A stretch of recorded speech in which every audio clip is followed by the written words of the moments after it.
Hi friends, how are you today? I hope you're having a wonderful Monday. Hi, my name is Bailey Sarian and today is Monday, which means it's murder, mystery, and makeup Monday. If you are new here, hi, my name is Bailey Sarian, and on Mondays I sit down and I talk about a true crime story that's been heavy on my noggin, and I do my makeup at the same time. If you're interested in true crime and you like makeup, I would highly suggest you hit that subscribe button because I'm here for you on Mondays. So last week we talked about the Casey Anthony trial, or just Casey Anthony, I'm sorry. This week we got another one, okay? This one's always requested, and that is Jodi Arias. You know her? Well, let me tell you, she's crazy. She's different. Great. Glad we had this talk. And that's the story. Okay. But before we jump into Jodi's crazy ass, we do have a sponsor for today's video. Today's video is sponsored by HelloFresh. Oh my gosh, I love HelloFresh. Get mouth-watering seasonal recipes and fresh, pre-measured ingredients delivered right to your door with HelloFresh, which is America's #1 meal kit. HelloFresh makes cooking at home fun, easy, super easy, and affordable. HelloFresh offers so many recipes to choose from each week to help you break out of your recipe rut. I feel like right now a lot of us are just kind of eating the same thing every day, and with HelloFresh, it cuts out the stressful meal planning and prepping so you can enjoy cooking and get dinner on the table in just about 30 minutes. They even have like the 20-minute option. They give you pre-portioned ingredients, so there's less prep for you and less wasted food. You can also add extra dinners or lunches to your weekly order. Maybe throw in some extra proteins, some yummy compliments like HelloFresh's best-selling garlic bread. Something special going on with that garlic bread. It's real special. I personally love HelloFresh because it's super easy. They break down the recipes step by step with visuals.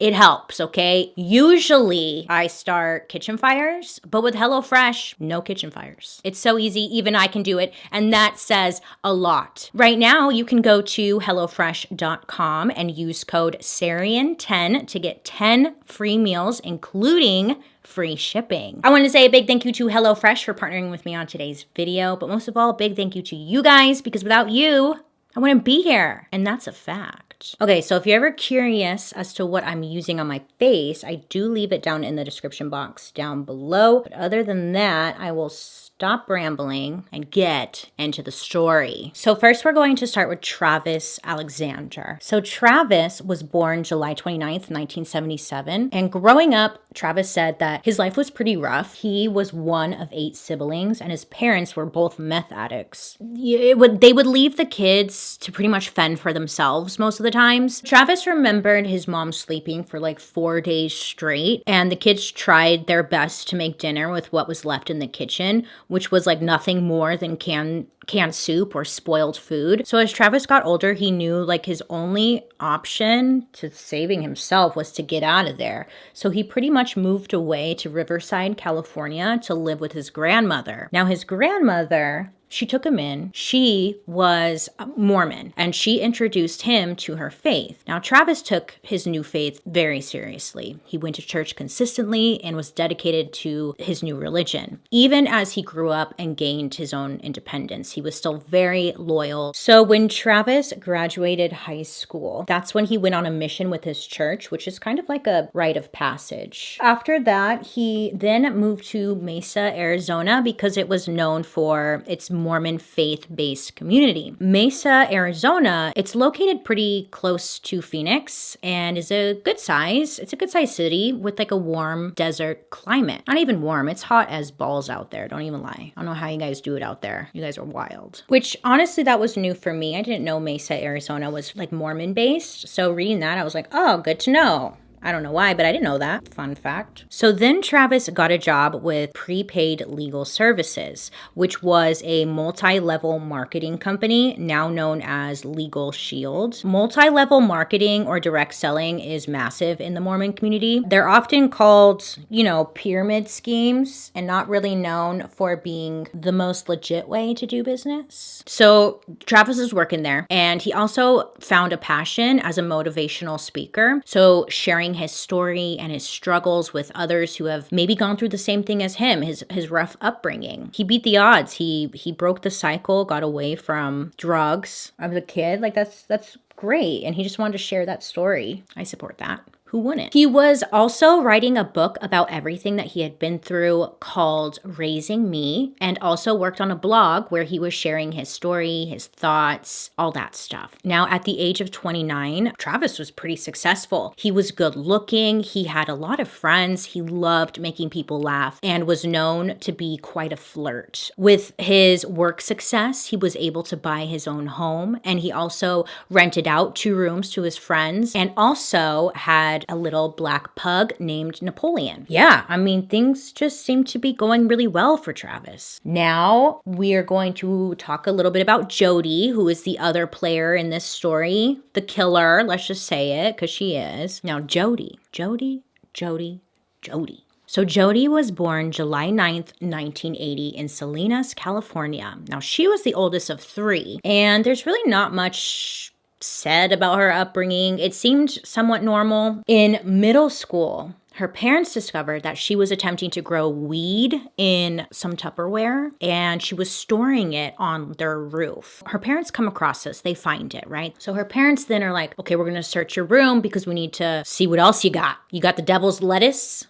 Not today. They go through her room, and Jodi said that they were invading her personal space, and she just felt like the trust between them was completely broken. Jodi would write in her diary a lot, saying how her parents completely violated her space. But it's like, babe, you're middle school, you're growing weed, like, what do you expect? And I mean, that was like one thing about her upbringing. I'm laughing because it's like her parents seemed to try. They tried, and I don't know where it went wrong. So when Jodi was in high school, the family moved to a new town, and Jodi would write in her diary how she felt like really out of place, like she didn't belong there. She seemed very upset and very alone, like she really didn't have anyone to talk to. I think this may be way too dark. Whoopsie daisy. So her parents described her as being intelligent but strange. Her father would say that they thought perhaps maybe Jodi was bipolar because she would be fine one second and then the next second she would fly into a fit of rage. Her dad said that Jodi was very verbally abusive towards her mother, but was the kind of person that never took responsibility for her actions.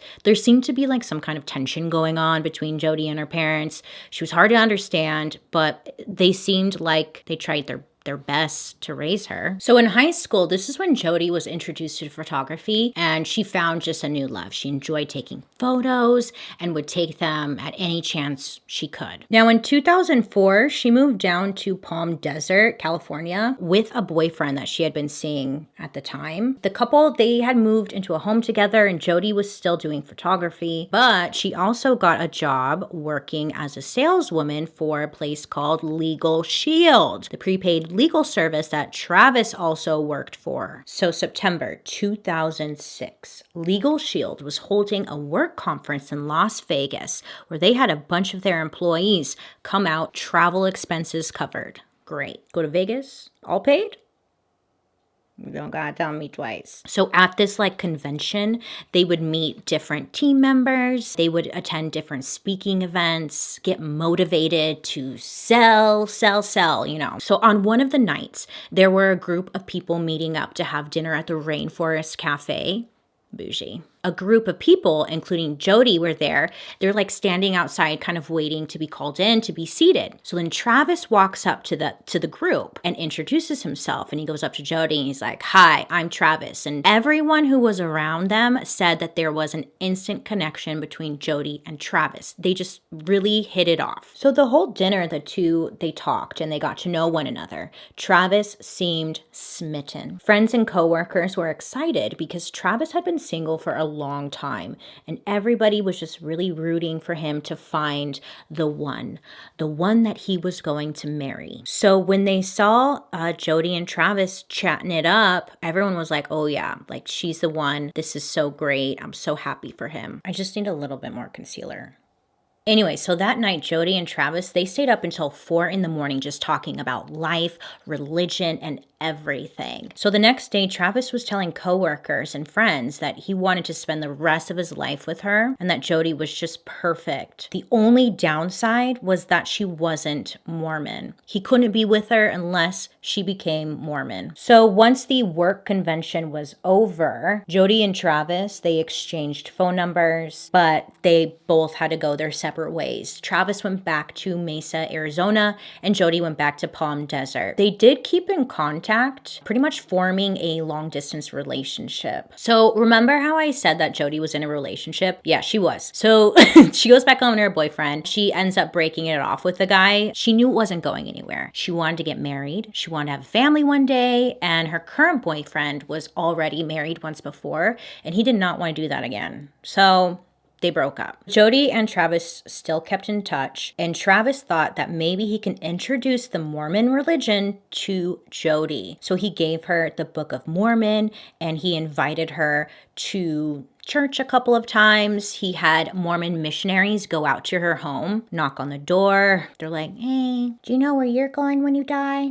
Or whatever they say nowadays. Travis said that when, anytime he spoke to Jodi, he would always try and sneak in, some Bible quotes, just trying to give her a good impression of the Mormon religion. He later gave her a CTR ring, which is like a purity ring. He gave her some Jesus paintings and their church president's biography. Some sources had said that Jodi, she already had been taking an interest in Mormonism before meeting Travis, probably because of her job. It was like all Mormons working there, but it seems like their relationship is what really got her more involved with the church. So only 2 months later, on November 26, 2006, Jodi was baptized into the Church of Jesus Christ of Latter-day Saints, and Travis was the one who baptized her, so she was in. In February of 2007, Jodi and Travis made it official. Still, they were living in different states, but they would call and email often. The two of them, they would take a lot of vacations together because they didn't live in the same place.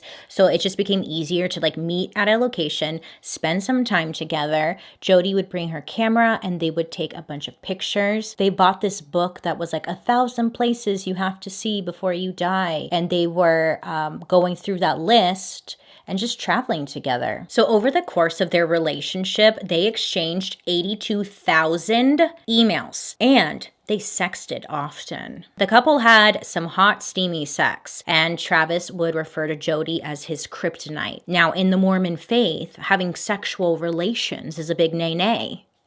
A big one though. But Travis and Jodi were giving into temptation and getting all sorts of freaky. Occasionally, Jodi would bring her camera into the bedroom with the two of them, for some memories. Travis said at the time, it felt like he had a big weight on his shoulders because he knew what he was doing and he knew he shouldn't have been having sex, but he would tell people he was almost addicted to her. So Jodi, again, she was still technically living in Palm Desert, but she would go out to Travis's house in Mesa, Arizona, and she would stay the night at his house every so often. And friends and roommates, they were there, and they said that they just got a really weird feeling about Jodi. Not even a weird feeling, they just didn't like her because they noticed how possessive she was over him. So Travis's friends said that Jodi would literally follow him everywhere. Hold on.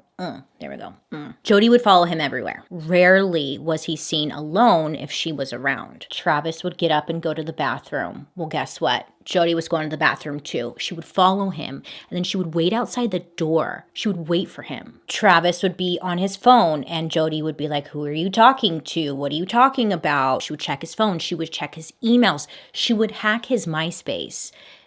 MySpace was a thing at this point. She would hack his MySpace, read his messages. It was a little much. Travis's friends, they sat him down and they were like, hey, we're worried about you, bud. Jodi is very possessive of you and we're just worried that she's gonna hurt you. So they're telling him all of this. And while speaking, they're in Travis's bedroom. Door was shut. And then another friend who was inside was like, I bet you she's outside of the door right now. And they say this super low, go check. Travis sneaks up to the door and he opens it and ta-da, Jodi was indeed standing right outside the door listening in. And I think this was kind of like this eye-opening moment for Travis. He was like, oh my God, like, yeah, this is a problem. So one of Travis's friends pulls Jodi aside and just tells the truth. We think, you're very possessive over him and we just don't think you two are a good fit. But all Jodi cared about was what Travis thought and if he still just wanted to be with her. It seemed, this is a personal opinion, but based off of like the interviews and stuff I watched, it seemed like Jodi didn't really care what the friends said. It doesn't matter what you guys think. What does Travis think?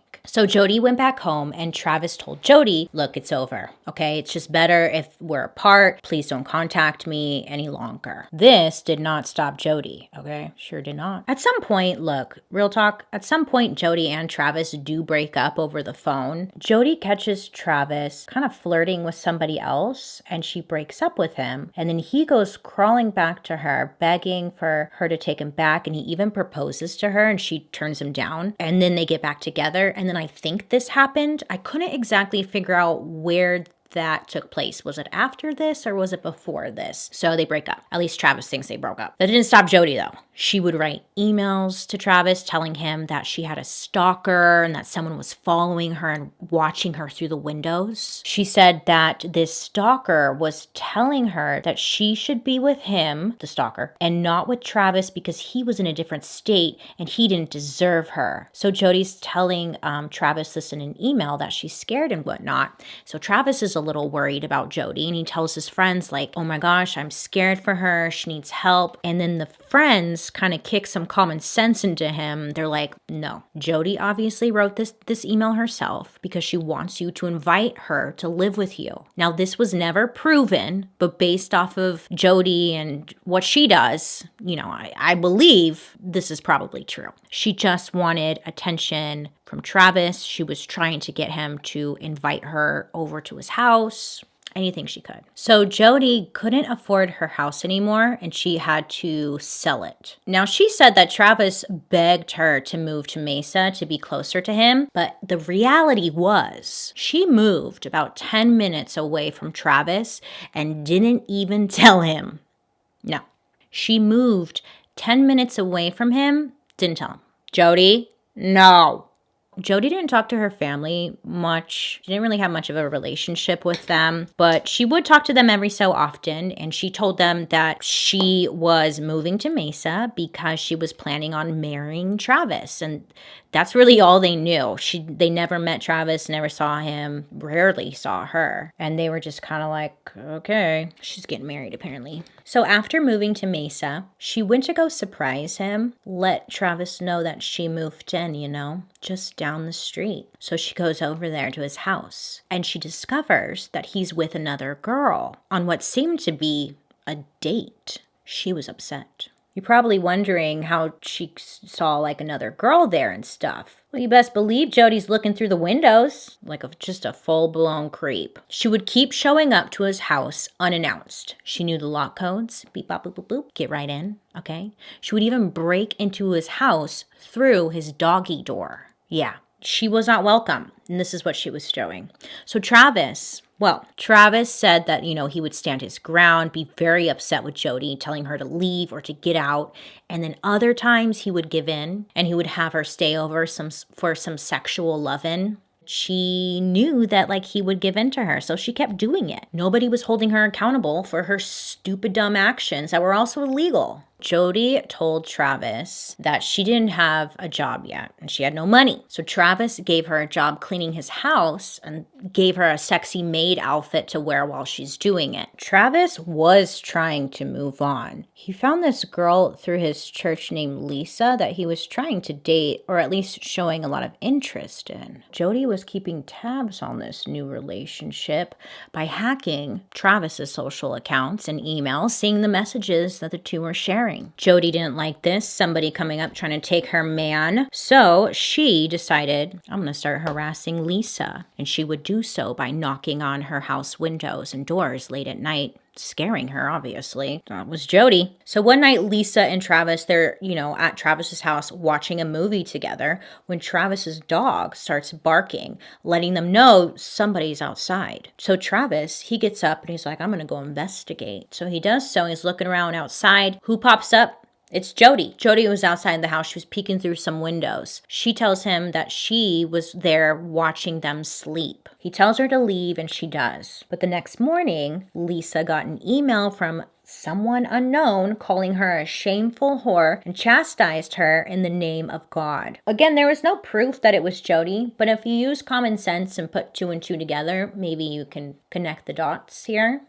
If Travis went to Lisa's house, he would come outside and find that his tires had been slashed. Jodi would write in her journal how unhappy she was and she just wanted to die. Lisa, poor Lisa, who got involved in the middle of this, she had to tap out. She was like, this is too much. I can't handle it. Somehow, Travis convinces Jodi to move back to California to live with her grandparents and figure herself out. Maybe down the line, we could be friends. We can connect. Just trying to get her to just go. That's what Jodi did. She moved back to California to live with her grandparents. So once Jodi left, Travis was relieved and just happy that Jodi was gone. Jodi was working as a waitress at a restaurant that her parents had owned, which allowed her time to focus on her true passion, which was photography. And she also tried to meet potential partners. She would end up meeting a man named Ryan. Now, Ryan also worked for the company Legal Shield as well.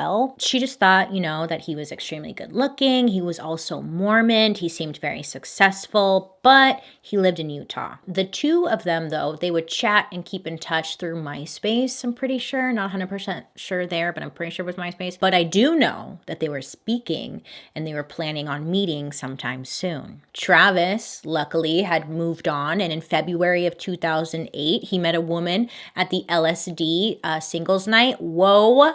LDS. I am so sorry. Sometimes I get the two of them mixed. LDS, Mormon Singles Night.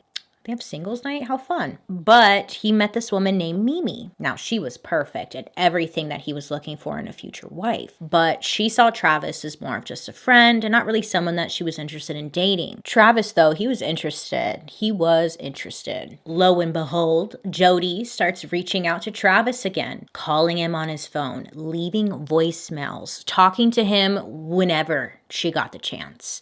Jodi would call Travis and have phone sex with him. Little did he know that she was recording the conversations between the two. Some people believed that she was doing this for blackmail, but who really knows why she was recording it? Something happened between Jodi and Travis, and the two got into a very big fight. They were going back and forth via email. In the emails, it was never revealed what the fight was about, but Travis was very upset and very hurt, telling Jodi she was a liar, everything was a lie, and to leave him alone and never speak to him again. Like, it was passionate hate. He was upset. Again, it does not say what exactly happens in the email, and nobody really knows what that fight was about or what caused, the last straw. But Travis was for sure putting his foot down. I had mentioned in the beginning that Travis had a blog. Now, he had posts on there that were pretty targeted at Jodi. It's eerie and it's just sad, but his last entry was on May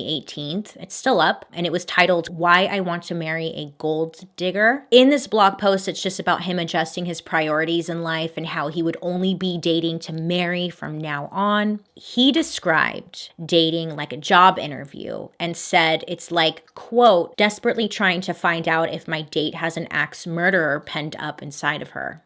Yeah. That was his last entry. May 28th, 2008, a burglary took place at Jodi's grandparents' home where Jodi lived. So Jodi's grandparents had left her there, and after Jodi left, the burglary took place, and these damn burglars, they only took one thing, her grandfather's gun. Handgun stolen. So Jodi told her grandparents, like, oh my God, someone broke in, stole your gun, but nothing else. Like, it just wasn't making sense, but it happened. It's random, but it'll make sense later. On June 2nd, Jodi made plans to drive up to Utah to visit her new love interest, Ryan. So before going to her trip to see Ryan, she first went to a budget rent-a-car in Redding, California. So Jodi is going there because she wants to rent a car. But mind you, this place was more than an hour away from her home.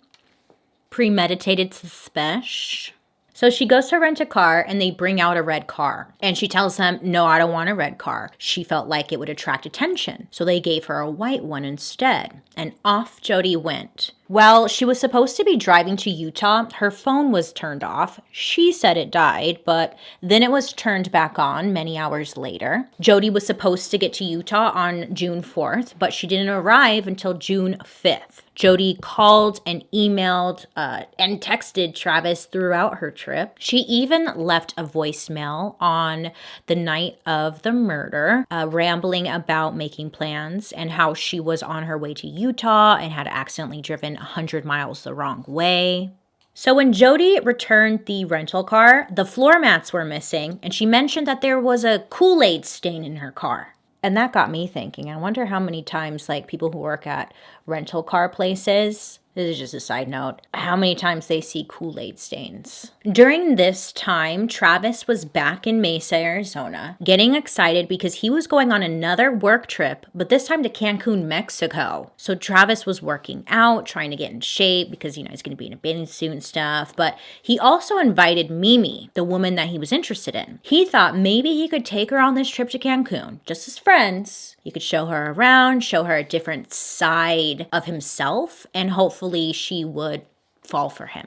That was the goal. But a day before his work trip on June 9th, nobody had heard from Travis. He missed a very important work conference, and many found that very unlike him. He wouldn't miss an important call like that. Mimi was trying to get in touch with Travis because they were supposed to be leaving to Cancun the next day, and she hadn't heard a thing. So a couple of Travis's friends, they're getting worried. Mimi also is like, I haven't heard from him. So they decide to all go over to Travis's house, knock on the door. They don't get an answer. Nothing. They know the garage lock code, so they go and they open up the garage and they get into the house. That's when Travis's roommate comes out. He was listening to music pretty loud and just didn't hear them at the door. But he asked them, what's going on? Why are you guys here? And they're like, have you heard from Travis? And he's thinking, Travis already left for Cancun. He's been gone. And they say, no, he's not. We're leaving tomorrow. We haven't heard from him. So they all go over to Travis's room. The door's closed and locked. The roommate gets a spare key and opens up Travis's door. So they open up the door and they get a huge whiff of something stinky. They look down on the ground and they see this huge, what seems to be a blood stain on the carpet. So then they look around and they see that there is blood everywhere in Travis's room. Travis's roommate goes further into the room, and that's when he finds Travis naked and in the fetal position in the stand-up shower of his ensuite bathroom. So Mimi, she didn't want to go into the room. She saw the blood stain and that was enough for her. So she stepped outside and she calls the police immediately. So investigators, they go out to the crime scene, right? And they're asking all the friends, who do you think could have done something so awful? All of them were just quick to say, Jodi.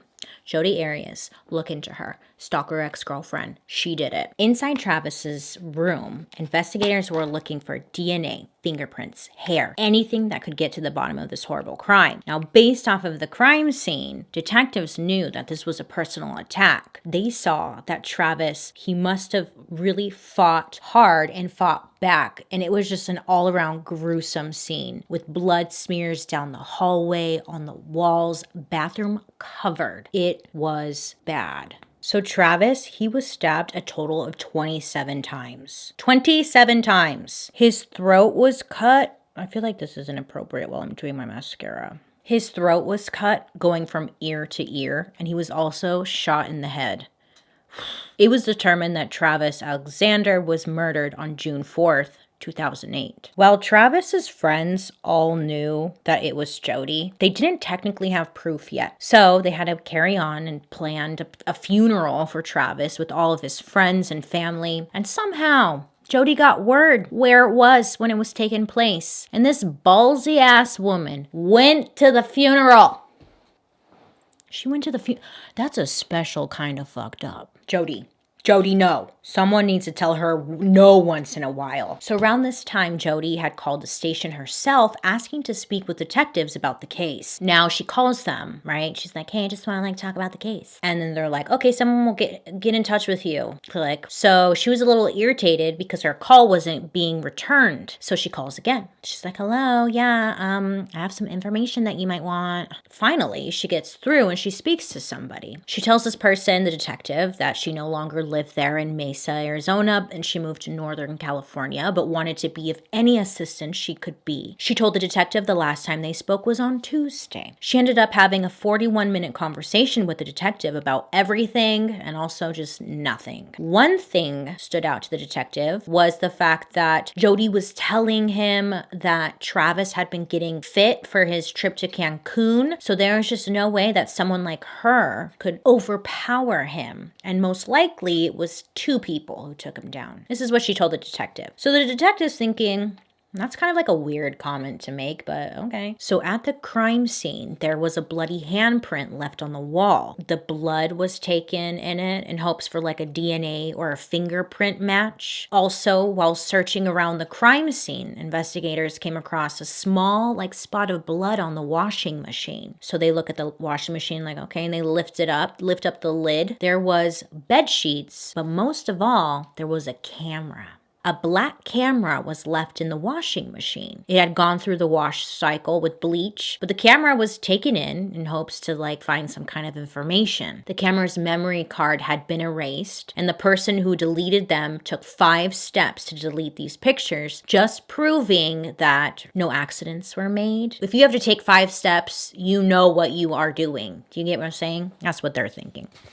Anyways, on June 19th, the memory card from the camera was recovered, and the first picture that came up was a naked picture of Jodi at Travis's house. But get this. It had a timestamp on the photos. Yeah, Jodi, hey, babe, timestamp. Pay attention. Timestamp. On the photos, it said June 4th, aka the night of the murder. Case solved. We got it. Hold on, because get this, because it gets worse. So they keep looking through the pictures. The next set of pictures were Travis naked in bed. Then, possibly to kind of get him in a vulnerable position, Jodi seemed to have gotten Travis in the shower and began taking more pictures of him. So a photo was taken at 5:30 p.m. Travis in the shower, water coming down, and he's looking directly into the camera ooh. And it's believed that this is the last photo of him alive, because the following pictures were photos of what seemed to be the murder.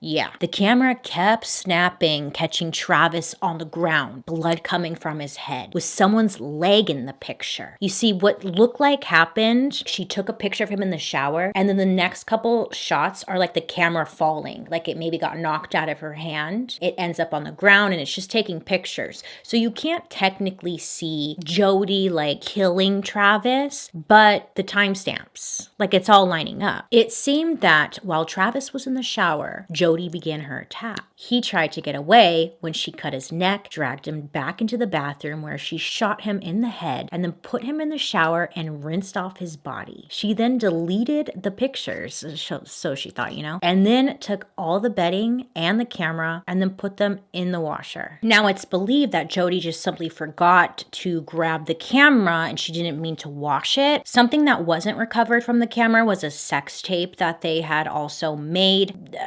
I don't even know if it really exists or not, but Jodi had asked the investigators later on, trying to gauge how much they knew when forming her story. She's like, did you guys find the sex tape? And then when they said no, she was like, okay, they didn't find the camera. Police go out to Jodi's grandparents' house where she's living. So when they go out there, it's July 15th, and they're there to make an arrest. The police connected the dots that the gun used to shoot Travis was the same caliber of Jodi's grandfather's gun that was stolen in that random burglary, remember? So while at home, they discover a rental car that Jodi had packed with clothes, 2 knives, a 9mm semi-automatic handgun. She had a bunch of condoms, and she was also sporting her newly dyed brown hair. No one knows where she planned on going exactly with all this stuff. I would put money on the new boyfriend's place. So they bring her in for interrogation, and when bringing her in, she's handcuffed, and Jodi was all smiles, and they asked if she had anything to do with it, and she kept denying. Eventually, though, the detective busts out those photos that were retrieved from the camera, and he asks, is this you? And Jodi looks at this photo of herself and says, well, it looks like me. It's clearly a photo of her. She's butt-ass naked. He's showing her this picture. It looks like me. Jodi said that she did indeed go to Utah. And when they checked with Ryan, the guy that she was supposed to meet, he said that she did come, but she didn't arrive until June 5th, a day later than they had originally planned. He mentioned nothing was out of the ordinary. Jodi was all happy and it seemed like she didn't just murder someone, She's just excited to be there. Could you imagine a date comes over and you find out that they just literally murdered some... So when Jodi was being interrogated, she maintained her innocence, saying, quote, if I killed Travis, I would beg for the death penalty. I don't know why she felt that was helping her cause, but she said that, okay? The detective tells Jodi that they found a bloody handprint on the wall. The handprint wasn't Jodi's, but after testing the DNA, it came back as Travis and Jodi's blood. So her blood was mixed in with Travis's blood. And then there was a handprint on the wall, which was Travis's handprint. So the detective is asking her, how would this happen then? And Jodi's excuse was that her DNA was already there in the room. That's why.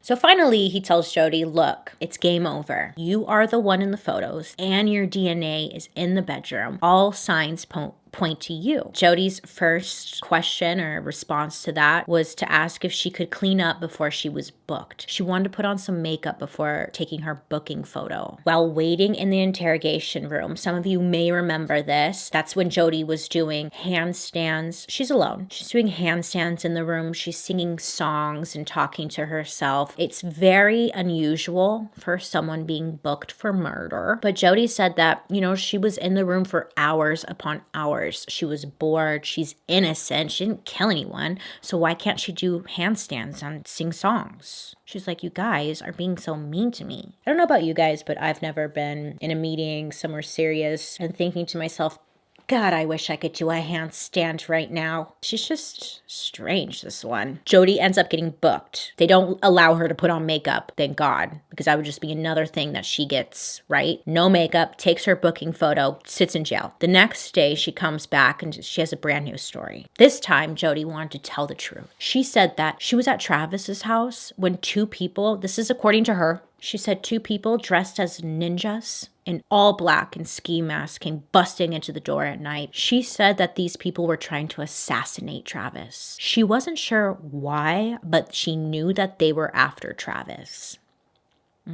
Ninjas. Jodi said she was hit in the head and then passed out. When she woke up, she saw them in ski masks and heard Travis yelling for her to go get help. The attackers had gone through Jodi's purse, so they knew who she was, her address, her parents' address, etc. She said she fought off one of the ninjas, who was a woman, and was able to get away because they were really there to kill Travis and not her.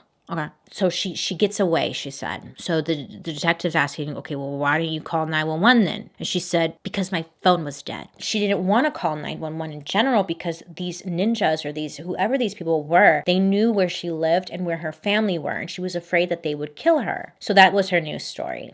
Okay. Ninjas. The public became obsessed. I mean, this was a story with lots of sex, a good-looking couple, murder.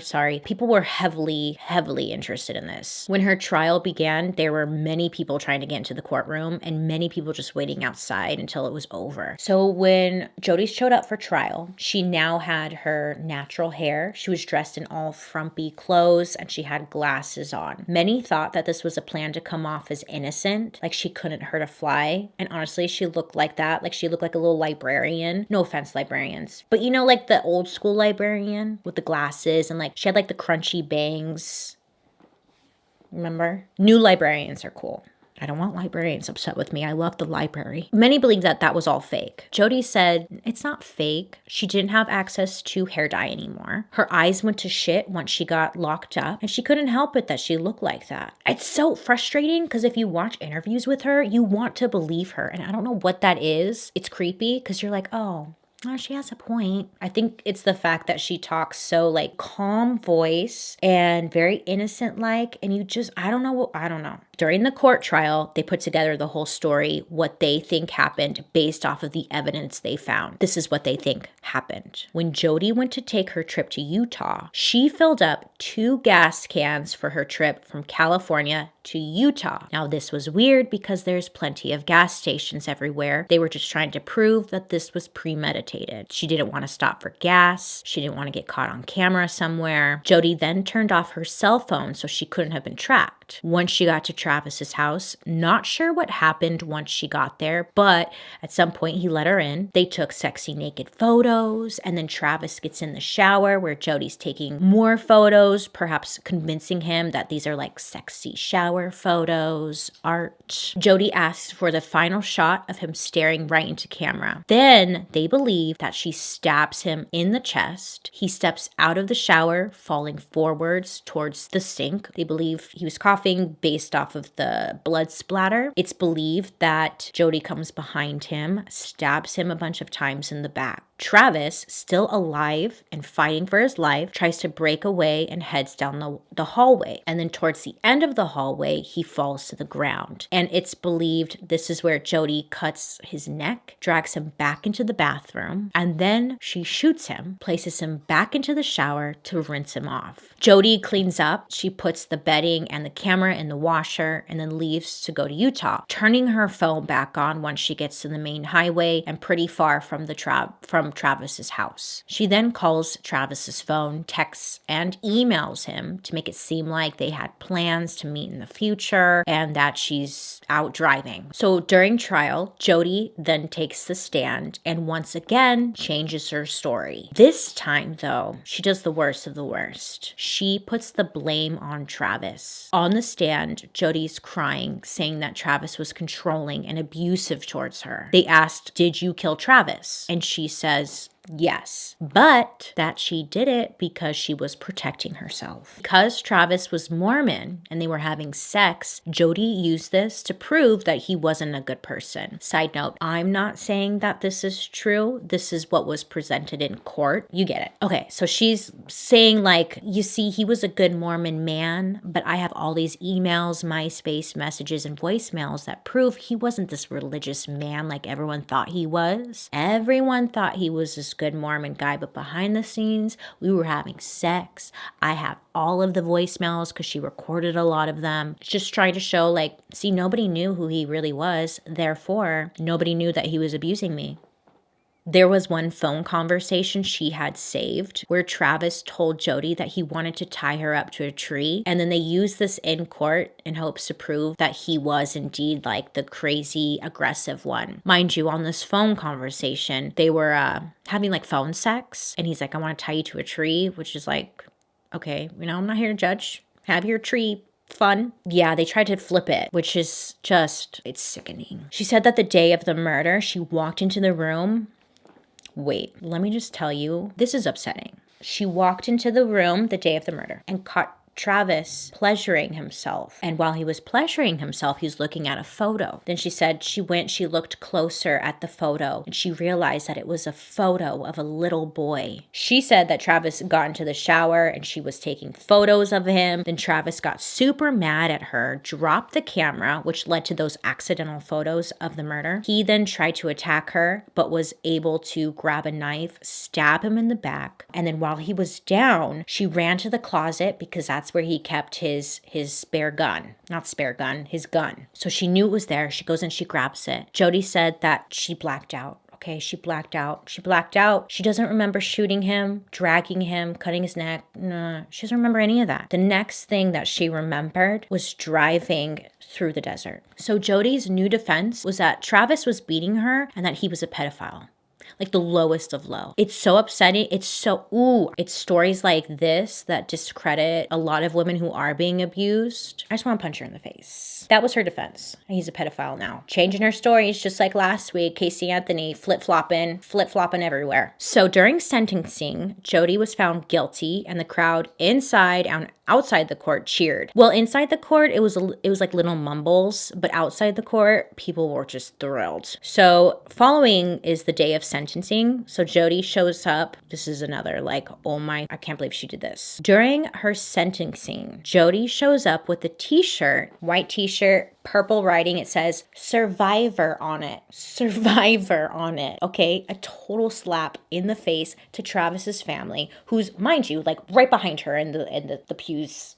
Are those called pews? In the seats. She goes on, tells the judge that she had this shirt made to show everyone that she was a survivor of domestic abuse. She's holding it up.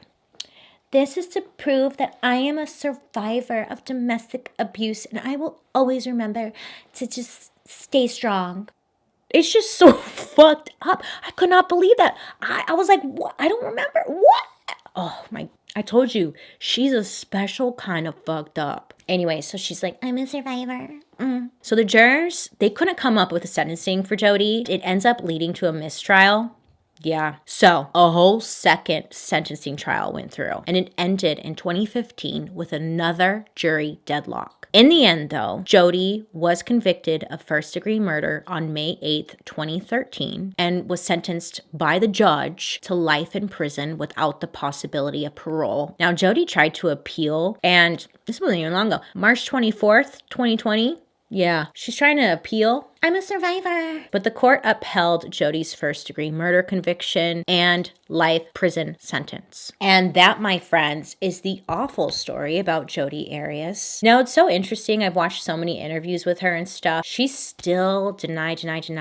Girl, get a grip. Get a grip. Jodi had moved around to a couple different prisons. I believe now they don't even want to say where she's at. I didn't really care to look, but I did see that she moved around a couple times. She had a bunch of fans. A lot of men were like, let me get in on this. Come on, you guys. What are you going after her for? There's lots of other women. You don't need her. Leave her alone. She needs to rot. She needs to think about what she did. Leave her alone. She needs to think about it. I think that she, just like Casey Anthony, I think she had been lying for so long that she actually believes her own lies. Rest in peace to Travis. He seemed to live such a not a rough life, but he turned it around and was like he was a motivational speaker and trying to spread positivity. He just seemed like a good person. Fucking Jodi. Let me know your guys' thoughts down below. Do you have any? I mean, what else can we say? Poor Travis. Thank you guys so much for hanging out with me today. A big thank you to HelloFresh for partnering with me on today's video. I hope you have a wonderful rest of your day. You make good choices. Please be safe out there, wear a mask, and I'll be seeing you guys next week.